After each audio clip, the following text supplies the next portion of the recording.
Bismillahirrahmanirrahim. Maliki yaumiddin. Iyyaka na'budu wa iyyaka nasta'in. Ihdinas siratal mustaqim. Siratal ladzina an'amta 'alaihim ghairil maghdubi 'alaihim waladdallin. Amin. Assalamualaikum warahmatullahi wabarakatuh. Bismillahirrahmanirrahim. Alhamdulillahirabbil alamin wa bihi nasta'in ala umuri dunya waddin. Wassalatu wassalamu ala asyrafil anbiya'i wal mursalin sayyidina wa nabiyina Muhammadin wa ala alihi wa sahbihi ajma'in. Qala al-musannif rahimahullah ta'ala wa nafa'ana bihi wa bi ulumihi fid dharain amin. Walil mali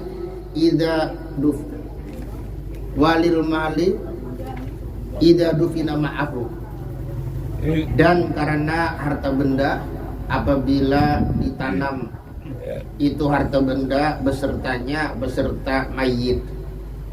Nah, jadi ini adalah 4 perkara yang mana kubur mayit boleh dibongkar sebelum mayit itu berubah. Maka yang pertama kemarin adalah karena lupa memandikannya, dan yang kedua adalah karena salah dalam menghadapkannya, yaitu tidak menghadap ke kiblat, dan yang ketiga adalah karena adanya harta yang ditanam secara tidak sengaja, biasanya seperti itu besertanya. Nah, misalnya seperti waktu ada orang yang ikut memasukkan jenazah itu ke dalam kubur, menaruhnya ke liang lahat, ternyata cincinnya jatuh umpamanya, atau ada sesuatu yang berharga yang jatuh, dan seterusnya. Nah, ini pernah ini kejadian, rasanya sudah ulun ceritakan, tapi tidak masalah lah diceritakan kembali, di mana cerita ini pernah dikisahkan oleh Al-Habib Salim bin Abdullah bin Umar Asy-Syatiri. Beliau bercerita kejadiannya di Madinah Al-Munawwarah. Madinah itu adalah kota di mana baginda Rasulullah SAW hijrah dan wafat di sana, dan bahkan dikuburkan di sana. Kubur baginda Rasulullah SAW ada di Madinah. Nah, kemudian ceritanya itu kurang lebih mungkin ketika beliau mengisahkannya sekitar 15 tahunan. Berarti sekarang sudah berapa tahun wallahu alam. Kemarin itu kira-kira tahun 2003-an atau 2002-an kalau tidak salah. Nah, itu adalah sudah 15 tahunan. Nah, tambah sekarang 2022. Nah, ini mungkin selawi tahun kah atau 35 tahun kah? Intinya ceritanya itu seorang pemuda, dia meninggal dunia, dia punya sahabat, kawan akrab, semuak seliur bahasa Banjarnya. Kemudian si kawannya ini, si sahabatnya ini ikut juga menyelenggarakan jenazahnya karena saking dekatnya. Ibaratnya itu serantang seruntung, mulai dari kecil bertetangga sampai sudah masuk SD kan satu sekolah, kemudian melanjutkan ke di sana itu hanya ada SD dan SMP. SD-nya ada sampai 9 tahun. Jadi kalau kita SD dan SMP itu 9 tahun, kalau di sana SD ibtidaiyah 9 tahun. Kemudian 3 tahun sanawiyah. Nah, kalau kita di sini SMA. Kemudian sesudah sanawiyah baru jamiah, yaitu perguruan tinggi. Nah, jadi mulai dari sekolah yang mungkin kalau di tempat kita menyebutnya Raudatul Atfal, TK, taman kanak-kanak, sampai lulus kuliah, sampai bekerja pun ternyata masih satu kantor. Pokoknya ini adalah teman yang sulit untuk dipisahkan. Bak pinang dibelah dua lah, seperti itu. Maksudnya bukan orangnya tapi persahabatannya. Kemudian ketika jenazah itu sudah dikuburkan, dia masuk juga ke dalam liang lahat untuk meletakkan jenazah almarhum sebagai tanda perpisahan.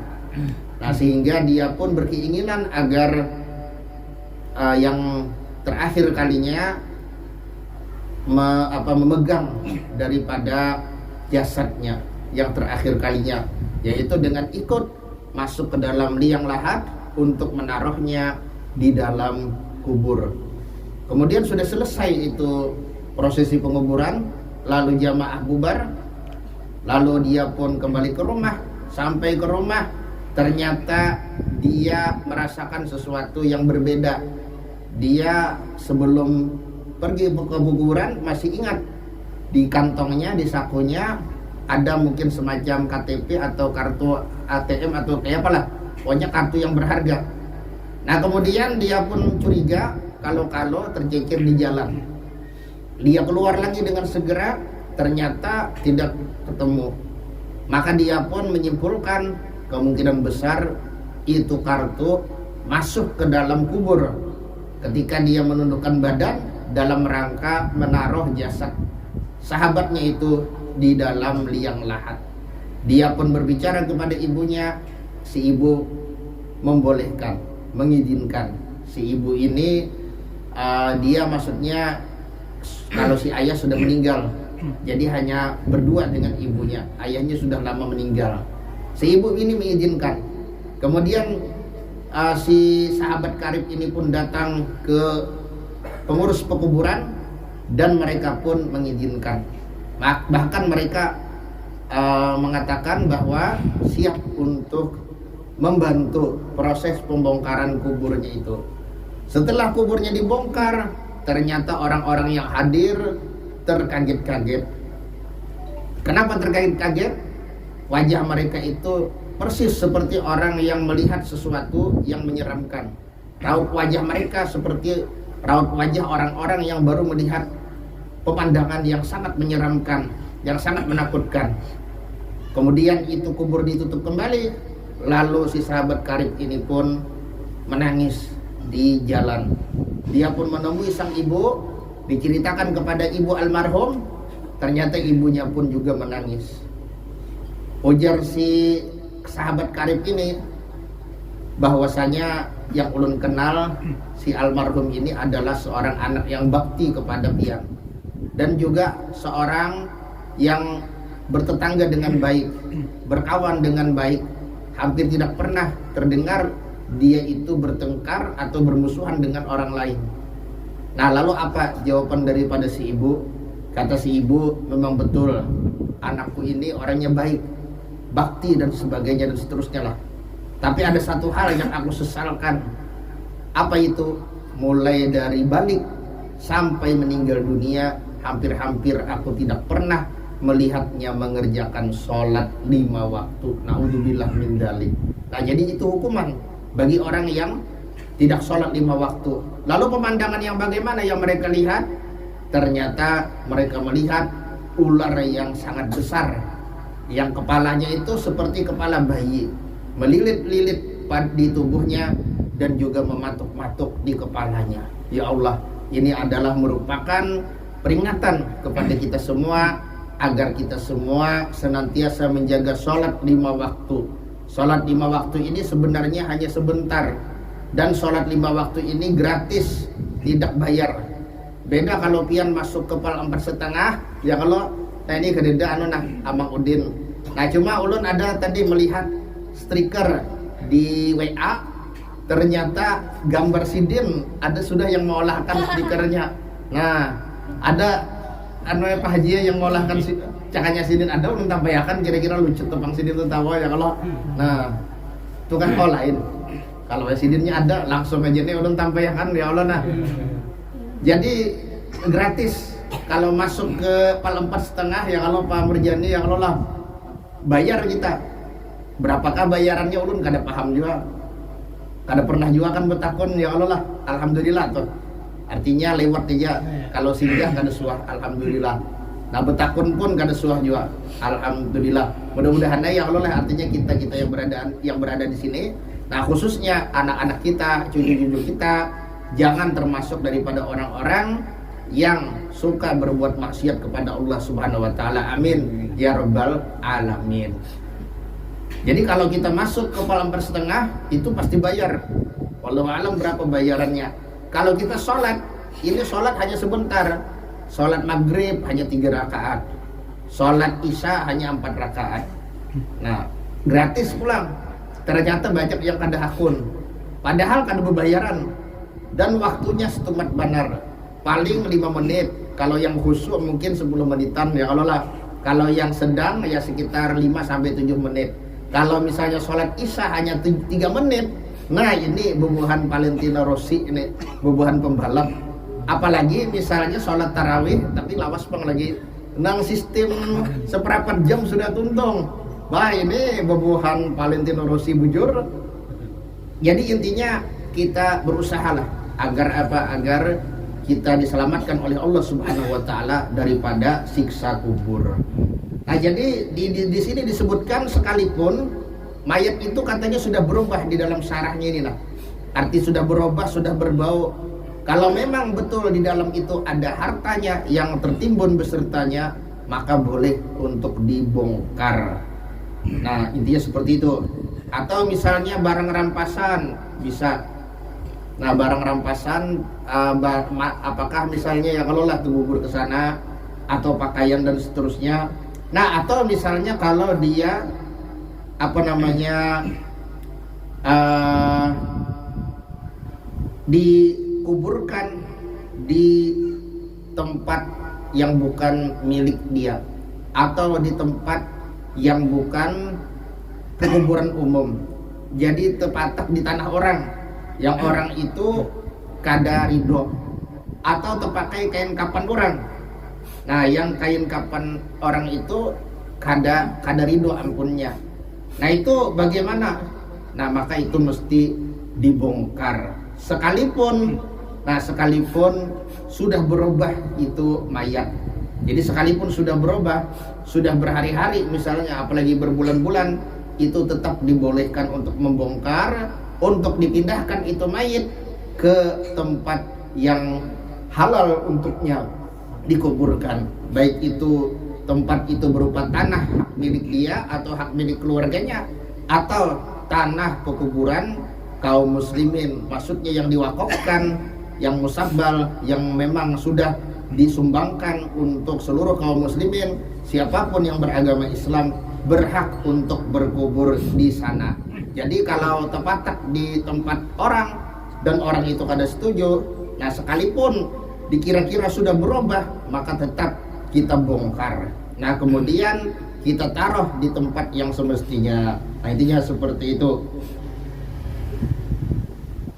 Nah, kecuali kalau yang ampunnya ridho. Kalau yang ampunnya ridho ada masalah. Kada dibongkar aja, aku ridho aja. Istilahnya itu kan tanah dijadikan kuburan keseninya. Atau kain kapan tadi yang ampun orang aja, aku ridho aja misalnya. Nah, intinya seperti itu. Nah, jadi kalau memang ridho aja, yang ampunnya itu kada apa-apa. Nah, ini yang kalau misalnya si ampunnya itu kada ridho, maka dibongkar. Dan juga itu tidak memandang apakah mayitnya sudah berubah atau masih utuh, masih belum terjadi perubahan yang signifikan, maka kada masalah. Nah, kemudian lagi di sini ya banyaklah anunya, masalah-masalahnya di dalam syarahnya ini lah. Kalau dia menangguk harta, nah untuk dirinya sendiri, nah kayak apa? Maka lam yunbas itu kada dibongkar. Nah, kada dibongkar, intinya kayak itu. Adapun kalau harta orang lain dan ampunnya itu meminta mencari, maka dibongkar dan juga dibelah daripada parutnya misalnya dan sebagainya. Intinya seperti itu untuk mengeluarkan. Nah, jadi yang di dalam awak kalau hartanya seorang itu ada masalah. Nah, di dalam awak. Nah, ini sama misalnya kasus seperti yang kayak apa itu spiral kah apa-apa itu kan deh. Kalau memang itu hartanya juga di dalam awaknya, ya kada wajib untuk dibuka. Nah, apalagi misalnya dibongkar, maka itu tidak boleh dibongkar kalau memang ampun inya juga. Karena banyak itu di kampung-kampung, hati-hati ya. Bila ada dicabut jadi hantu ya nih. Nah, itu banyak di kampung-kampung sampai ada yang dibongkar. Nah, ini adalah merupakan sesuatu hal yang tidak berdasar. Intinya seperti itu. Kalau itu hartanya juga ya jangan istilahnya memasukkan ke dalam awaknya, baik itu misalnya lewat tenggorokannya atau dimasukkannya ke mana, ke kulitnya, ke dalam dagingnya seperti spiral dan sebagainya, itu ya itu kada perlu dibuka lagi. Apalagi kalau sudah dikubur jangan dibongkar lagi. Nah karena itu bisa jadi ketika dibongkar akan terlihat aib daripada mayit. Nah jadi kalau hal-hal yang kada penting seperti itu kada usah dibongkar. Nah berbeda kalau misalnya hal yang penting, yang misalnya memang orang yang punya harta yang tertimbun beserta mayit itu memang hendak untuk dikeluarkan karena mungkin dia hendak memakainya, atau itu benda yang sangat berharga seperti emas misalnya, cincin emas, atau cincin yang matanya itu bukan emas karena kalau laki-laki kan diharamkan pakai cincin emas. Nah itu cincinnya cincin biasa atau cincin perak, tapi matanya, ini mata nang jurang itu larang, intan, yang mana intannya kada betahi sedikit pun. Nah ini intan ini yang lupa murjani lah, tergantung dari tahinya. Kalau tahinya sedikit, nah telarang. Kalau tahinya banyak, nah itu temurah. Kalau kada betahi, itu larang benar. Nah intinya itu. Tapi ulun kartai paham juga tuh kayak apa bentuk tahinya yang kalau lah. Ini biasanya bebuan peintanan ada alatnya. Nah di di tating-tatingnya, dilihat-lihatnya tuh, nah bener kayak kaca atau haji yang kalau lah. Nah sambil dikeker-keker aja. Nah itu bubuhannya yang paham. Nah, jadi laki-laki kada masalah pakai cincin yang matanya mahal-mahal, sekalipun lebih mahal dari emas. Nah kenapa para ulama menghukumkan lelaki haram memakai cincin emas, tapi boleh memakai cincin misalnya yang terbuat dari batu permata, misalnya seperti intan diolah cincin sebukuan, itu boleh, bukan seperti itu. Atau misalnya matanya, nah mata intan atau berlian yang mahal. Nah karena itu tadi, kalau emas dan perak itu orang-orang baik yang ahli permata ataupun yang tidak ahli, maksudnya baik bubuhan pembatuan, maksud pembatuan ini bubuhan yang tahu di batu, lain pembatuan yang di seberang bandara itu kan sudah tutup pinanya, ujar Yonang. Nah itu kan kalau yang emas atau yang perak, baik yang ahli pembatuan atau yang kada ahli, paham bahwasanya itu adalah emas, bahwasanya itu adalah perak. Nah sehingga itu diharapkan untuk laki-laki, kan seperti itu, paham. Nah kecuali perak itu dibolehkan cincin saja untuk laki-laki. Selain cincin maka tidak ada keringanan. Bahkan para ulama mengatakan pakai cincin perak itu adalah sunnah, karena Rasulullah memakai cincin perak, tapi cara menaruhnya yaitu di kelingking, dan yang paling afdal itu adalah kelingking sebelah kanan. Nah itu yang bernilai pahala sunnah, karena di situ terkandung mutabaah kepada baginda Rasulullah Shallallahu Alaihi Wasallam. Nah jadi intan kayak aja larangnya itu kada dilarang untuk kaum lelaki, karena kada ada yang pinandu. Artinya nih, ini yang larang, ini yang murah, atau ini batu permata, ini batu intan, batu berlian dan sebagainya, kecuali bubuhan pembatuan. Adapun kita yang awam ini kada paham. Nah ini kenapa jadi larang aja? Nah ini kenapa jadi murah? Yang paham bujur itu adalah bubuhan pembatuan. Adapun yang kada pembatuan, kada paham. Nah sehingga tidak bisa dikiasakan. Menurut mazhab Syafi'i itu tidak bisa dikiaskan intan dan berlian dan lain-lain. Nah kepada emas perak dalam pengharamannya kepada para lelaki misalnya, itu tidak bisa dikiaskan. Atau misalnya wadah seperti gelas. Nah itu bukan cuma untuk laki-laki, untuk perempuan pun haram. Gelas atau piring dan lain-lain daripada bejana, daripada wadah-wadah, itu diharamkan kalau terbuat dari emas dan perak. Nah tapi kalau terbuat dari intan, dari berlian, dari permata dan lain-lain lah, itu tidak haram. Padahal lebih mahalan berlian daripada emas. Nah kenapa sebabnya? Itu tadi, karena emas itu dipinandui oleh semua golongan, baik bubuhan pembatuan atau lain bubuhan pembatuan, tahu bahwa ini adalah emas. Tapi kalau apa ngarannya nih, bubuhan yang tadi, bubuhan yang intan, bubuhan berlian, itu orang-orangnya aja yang paham. Oh ini intan, oh ini berlian, nah ini yang larang, ini yang sedang, ini yang murah, dan seterusnya. Itu bubuhan orang-orang tertentu aja, yaitu bubuhan pembatuan. Nah kemudian lagi kita lanjutkan, walil mar'ati, dan juga karena perempuan. Maksudnya apa? Idza dufina janinuha, apabila dikuburkan janinnya, janin itu perempuan, ma'aha besertanya, nah beserta mayat itu perempuan, wa amkanat hayatuhu, dan ada kemungkinan hidupnya, hidup daripada si janin. Kalau ada kemungkinan maka ya kada bisa. Nah itu kemungkinan hidupnya seperti apa? Misalnya janin itu usianya 6 bulan atau lebih, kan seperti itu.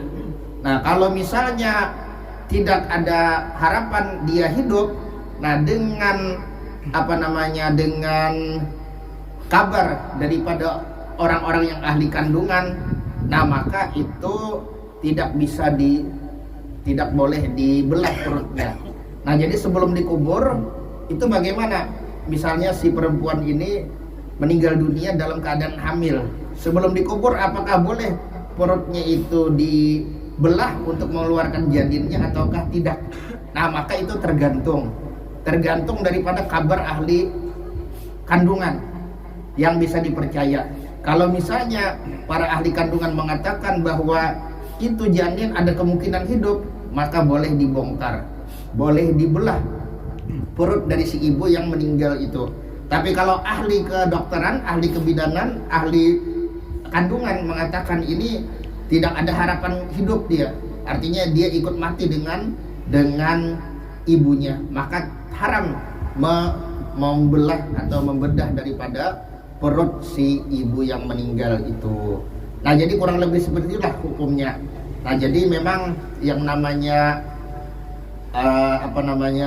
perempuan yang hamil itu adalah merupakan perjuangan, dan pahala hamil serta pahala beranak bersalin itu sangatlah besar. Bahkan perempuan yang mati dalam keadaan bersalin, dalam keadaan melahirkan, maka itu kata Rasulullah adalah syahid. Jadi dia dikumpulkan beserta orang-orang yang mati syahid di akhirat nanti. Saking besarnya pahala hamil kemudian melahirkan, itu saking besarnya, karena perjuangan yang luar biasa, perjuangan yang banyak pengorbanan. Artinya pengorbanan macam-macam. Yang namanya perempuan hamil itu liurnya sudah berbeda, kan seperti itu.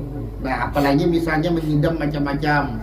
Nah kemudian apalagi kalau si bayi yang di dalam parut itu, jabang bayi itu gasing di dalam parut, nah kena jam 1 pindah meninjak yang lolah, nah terbangun, jam 2 pindah meninjak terbangun, dan seterusnya. Nah beluman lagi yang awal-awal dari kehamilan, kadang kau mencium bau-bau, nah bisa muntah, nah kan seperti itu. Jadi perjuangan seorang perempuan melahirkan anak itu sangatlah berat. Nah waktu melahirkannya pun katanya sangatlah payah, sangatlah letih, lelah sekali yang namanya proses melahirkan, dan itu hanya dirasakan oleh kaum wanita. Adapun kaum pria tidak pernah merasakan hal itu. Nah jadi ibaratnya kenapa perempuan itu misalnya ada perbedaan dengan laki-laki dalam urusan kewajiban, misalnya sholat Jumat perempuan tidak wajib. Nah kemudian lagi sholat berjamaah pun perempuan tidak fardu kifayah. Yang fardu kifayah itu adalah para lelaki. Nah termasuk misalnya seperti berjihad, nah untuk laki-laki aja, sedangkan perempuan tidak wajib untuk berjihad dan sebagainya dan seterusnya. Nah karena memang ada perjuangan yang juga lebih berat lagi. Nah yang bukan cuma berat tapi lebih berat lagi, lebih berat daripada sekedar turun ke masjid siang-siang berpanas atau berhujan, nah untuk melaksanakan sholat Jumat.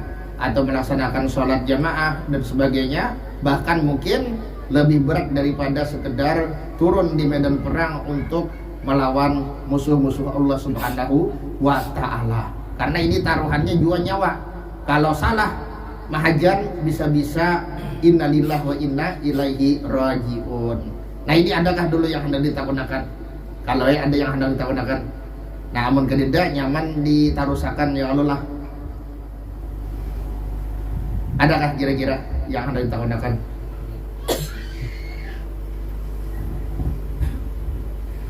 Nah, termasuk juga yang boleh dibongkar apabila terjadi longsor misalnya tanahnya atau banjir yang menyebabkan itu pekuburan tidak aman untuk didiamkan.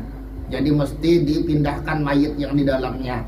Nah, itu boleh untuk dipindah ke lain kalau memang misalnya seperti ada terjadi bencana seperti tanah longsor di daerah itu rawan tanah longsor atau rawan banjir dan seterusnya. Nah, dan termasuk juga kalau itu berkaitan dengan masalah hukum, masalah pengadilan, perlu misalnya dibongkar si mayit ini kuburnya untuk diketahui, nah apa sebenarnya penyebab kematiannya misal, nah maka itu bisa, itu dibolehkan untuk melakukan pembongkaran, ibaratnya itu otopsi lah, untuk mengetahui misalnya apakah benar si mayit ini mati dibunuh atau matinya kayak apa, kan seperti itu.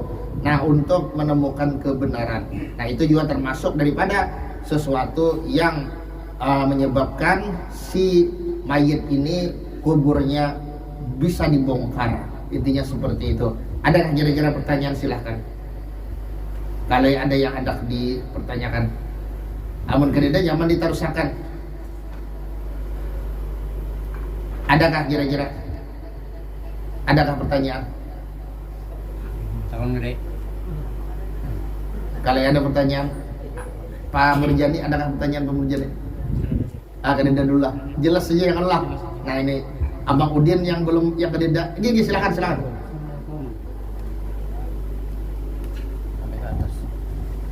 Assalamualaikum warahmatullahi wabarakatuh. Waalaikumsalam warahmatullahi wabarakatuh. Seandainya ada bisa utang bang, nang mati banyak tadi. Seandainya ada bisa utang nang mati banyak tadi. Berutang. Utang nggak? Ada bisa utang. Atang. Ada bisa utang. Utang. Iya, Iya. Dari mana tak? Iya. Iya. Dari Iya. jalan. Gitu aja. Maksudnya Mayat bisa utang. mayit bisa utang ya Allah. Apa kewajibannya maksudnya? Iya. Maksudnya apakah dikubur atau ada kayak itu kan? Harusnya itu anak itu kan mati syahid kalau seandainya mati anak itu ada bisa utang bagaimana? Oh iya. Oh itu iya. Nah itu kalau misalnya ada niatan kada hendak bayar ya jelas tertahan kan anunya apa ngarannya di dalam kubur si rohnya itu tertahan kada bisa masuk surga sampai kena urusannya di akhirat apakah bakal diridokan oleh orang yang menghutangi itu kan deh ataukah kada. Kalau kada ya bakal singgah dulu kan seperti itu karena memang hutang ini adalah satu hal yang bisa menghalangi seorang yang mati syahid untuk masuk ke dalam surga. Nah jadi itu maksudnya adalah apabila seseorang yang pertama misalnya dia tidak punya kemampuan untuk membayar, ternyata dia nekat berhutang. Nah ini adalah kesalahan dia. Karena apa? Karena terlalu tamak, dilihatnya itu memang tidak ada pekerjaan atau tidak ada penghasilan yang memadai, ternyata wani berhutang banyak-banyak. Untuk apa? Misalnya untuk hal-hal yang di luar kebutuhannya. Nah berhutang, mengambil mobil, mengkredit, nah, untuk kemewahan, atau mengambil rumah nang Teganal misalnya nih untuk kemewahan. Nah lalu inya mati, nah itu kalau ada dilunasi maka akan berurusan nanti di akhirat. Nah begitu juga kalau misalnya berhutang untuk kebutuhan, nah tapi ada niatannya apa? Niatannya adalah kada bakal melunasi, kada hendak menahuri. Nah kalau niatannya sudah kada bujur nanti itu, lalu nya mati, nah maka itu pun juga akan panjang urusannya nanti di akhirat. Nah cuma itu tadi kan kalau misalnya kita ada orang mati dan orang mati itu ada tuh hutang lawan kita, nah sebaiknya kita relakan ya sudah, kasihan dia akan seperti itu. Nah kemudian kalau misalnya apa namanya itu kan kita tuntut juga di akhirat, itu bakal menyebabkan lambatnya kita masuk ke dalam surga juga, karena kan ini kita berurusan lawan itu kan deh. Nah kalau kita kan dari itu memang ujung-ujungnya harus bertanggung jawab dulu di dalam neraka. Tapi sebaiknya kalau ada orang yang hutang lawan kita lalu orang itu meninggal, kita relakannya sudah supaya kita masuk surganya lakas kan ya gitu ya. Kalau dan orang pun itu juga kada sampai termasuk ke dalam neraka. Tapi yang intinya berhutang itu kada dosa, sebenarnya kada dosa, boleh hukumnya berhutang. Nah cuma ada sesuatu yang tercela kalau seperti yang ulun gambarkan tadi, dan itu bisa berurusan kena panjang di akhirat seperti yang ulun gambarkan tadi, yaitu yang punya penghasilan berbaya ada atau kurang memadai, ternyata wani berhutang ganal-ganalan. Dan yang kedua, apabila inya memang berhutangnya gasan kebutuhan, misalnya kan gasan keperluan, tapi niatannya sudah kada baik, yaitu kada hendak manahuri, nah kada hendak melunasi, maka itu pun juga kada boleh. Nah jadi kita boleh berhutang tapi dengan syarat, yaitu kita melihat kemampuan kawakah kadangkah kita melunasi.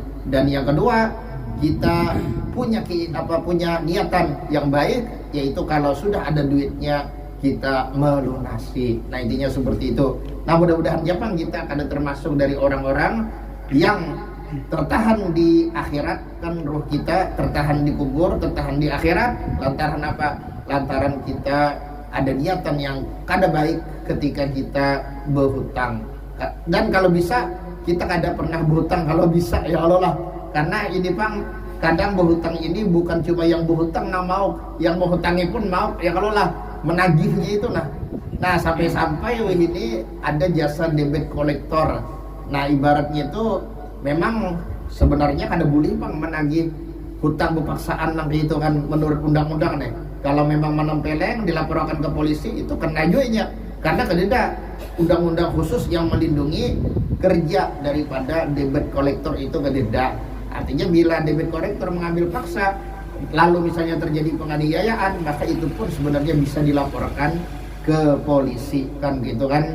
Nah jadi sekalipun ibaratnya itu kita berhak meminta supaya hutang orang lawan kita itu dibayari, tapi caranya pun juga mesti yang baik-baik aja supaya urusannya kada berpanjang-panjang. Karena inilah yang namanya kehidupan di dunia, kadang kita punya masalah dan masalah itu mesti melibatkan orang lain agar cepat selesai.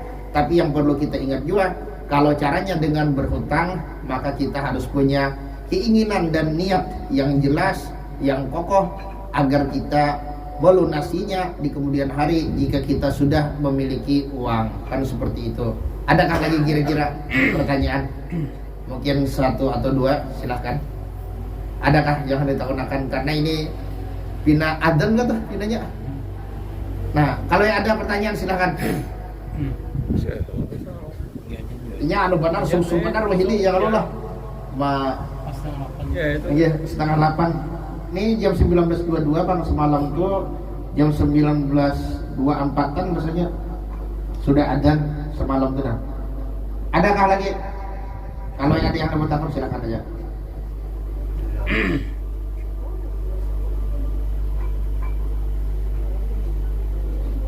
Nah, anu juga adzan juga santai dulu, kita ada ngerakan dulu. Bang.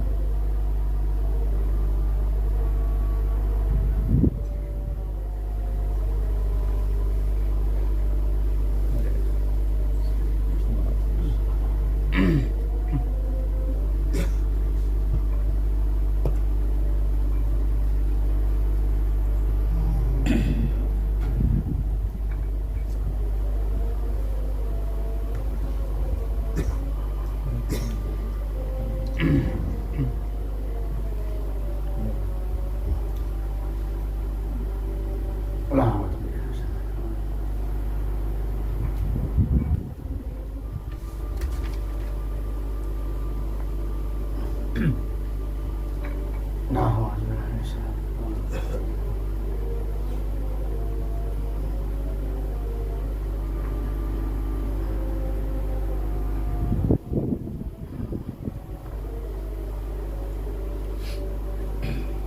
haula wala quwwata illa billah.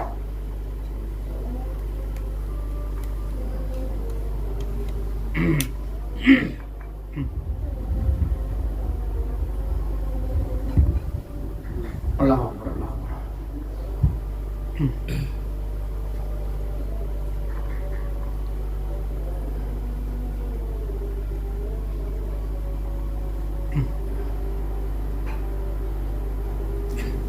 Lah. Bawa semua. Ya, adakah pertanyaan? Assalamualaikum warahmatullahi wabarakatuh. Waalaikumsalam warahmatullahi wabarakatuh.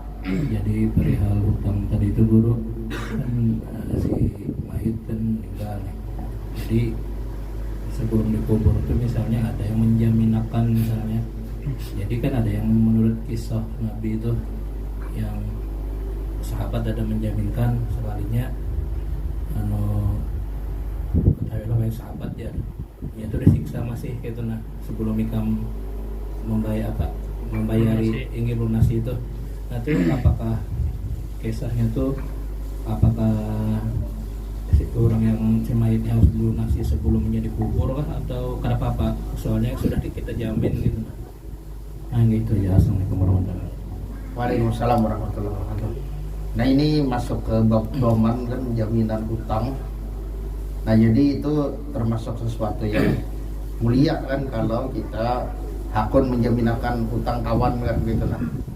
Nah lalu kalau kawan kita ini atau keluarga kita ini sudah meninggal, kita yang menjaminnya ya sebaiknya kalau ada duitnya kita lunasi aja kan seperti itu.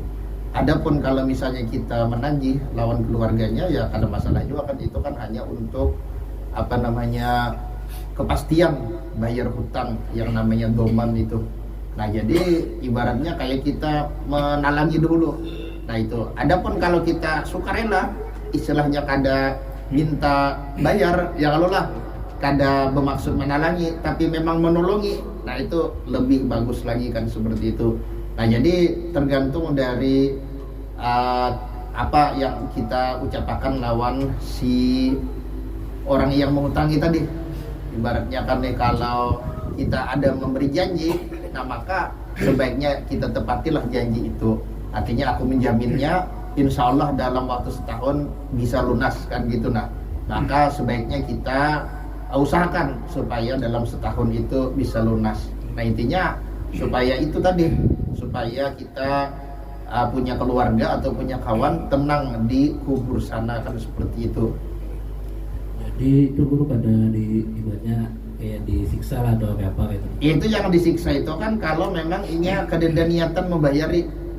Nah kan kalau ada niatan membayari lalu meninggal, nah itu apa boleh buat? Ibaratnya kan gitu nah.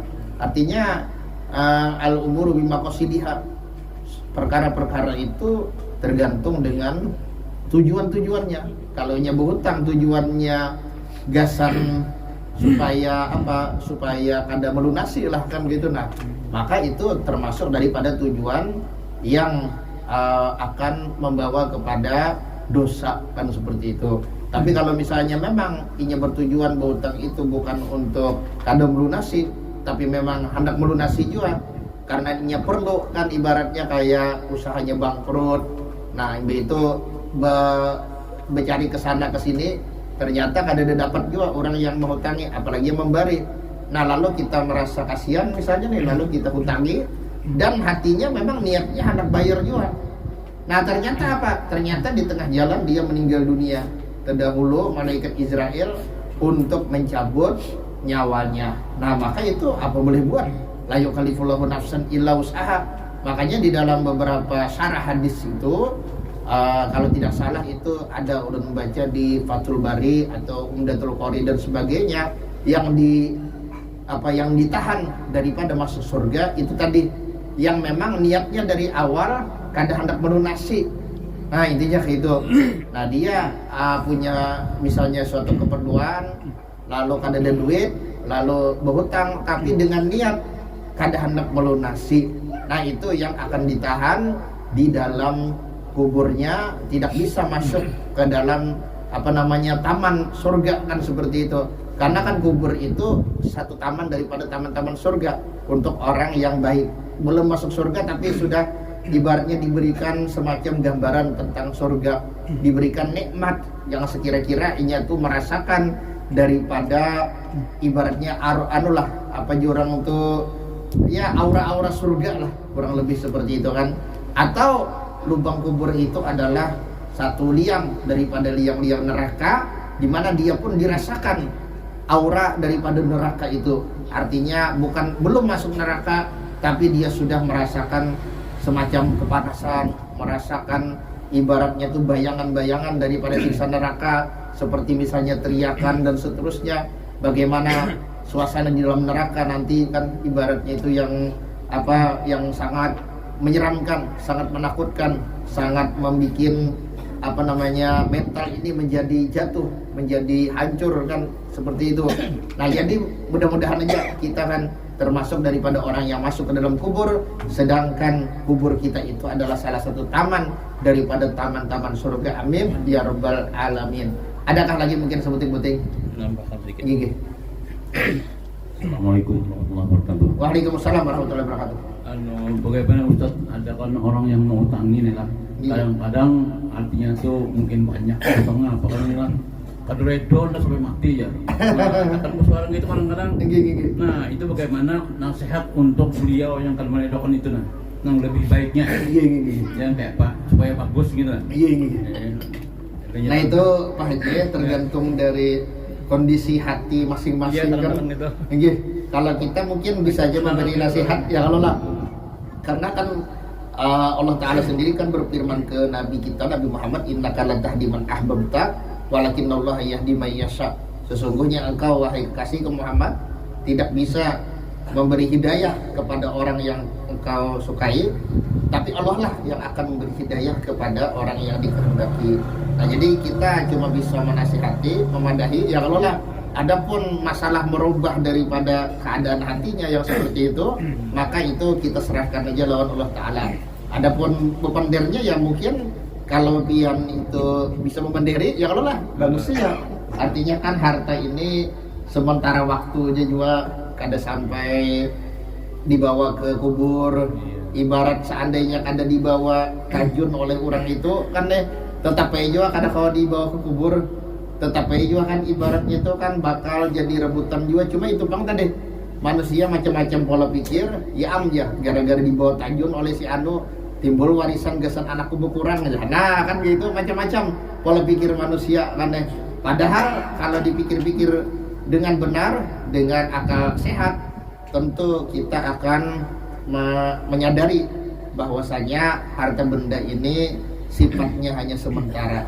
Kita di dunia menikmati harta benda hanya beberapa puluh tahun, karena kita hampir jarang daripada umat Rasul yang punya umur 100 tahun lebih ya kalau istilahnya nih. Jadi ya bisa-bisa biar kan mandiri, artinya kan jangan jual lah nanti itu. Artinya sangat bagus lah kalau kita bersabar aja. Kalau ada keluarganya yang melunasi, alhamdulillah.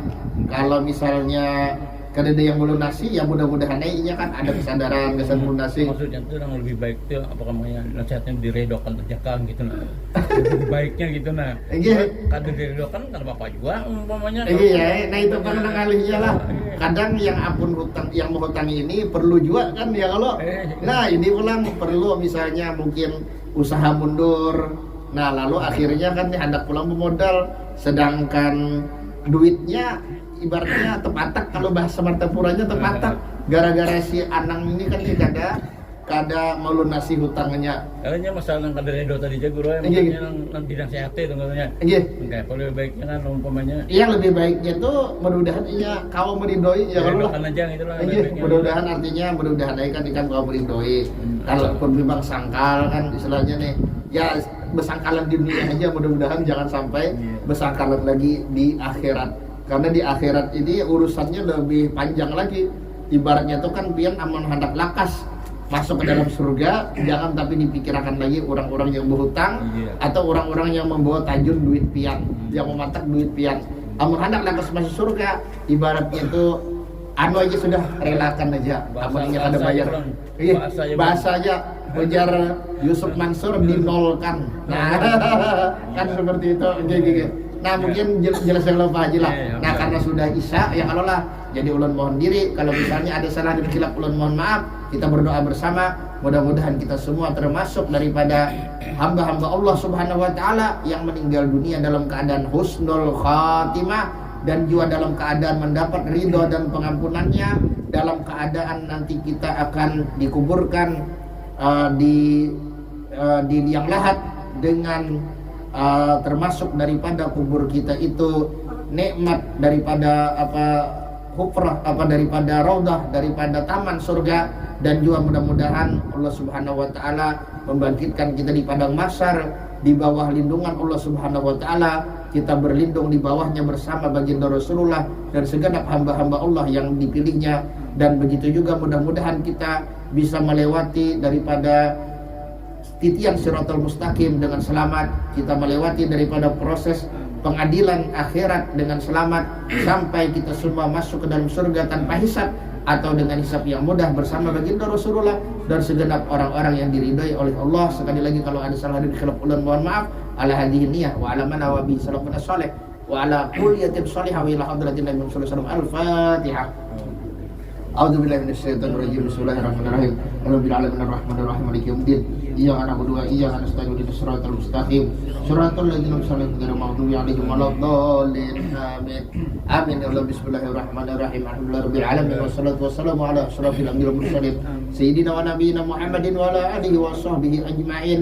Allahumma inna lana Allahumma alif baina qulubina wa aslih dzata bainina wa akhrijna minadh dhulumati ilan nur wajibna fi syama dhahara minha batan wa barik lana fi asma'ina absarina wa qulubina wa azwajina wa dhurriyyatina wa tub 'alaina innaka antat tawwabur rahim waj'alna syakirina li ni'matika wa qabilihim sunna biha wa atimma 'alaina rabbana dhalamna anfusana wa illam taghfir wa tarhamna lanakunanna minal khasirin rabbana hab lana min azwajina wa dhurriyyatina qurrata a'yun waj'alna lil muttaqina imama rabbana atina fid dunya hasanah wa fil akhirati hasanah wa qina adzabannar sallallahu alaihi wasallam Muhammadin nabiyil ummi wa sallam subhana rabbika rabbil izzati amma yasifun wa salamun alal mursalin walhamdulillahi rabbil alamin.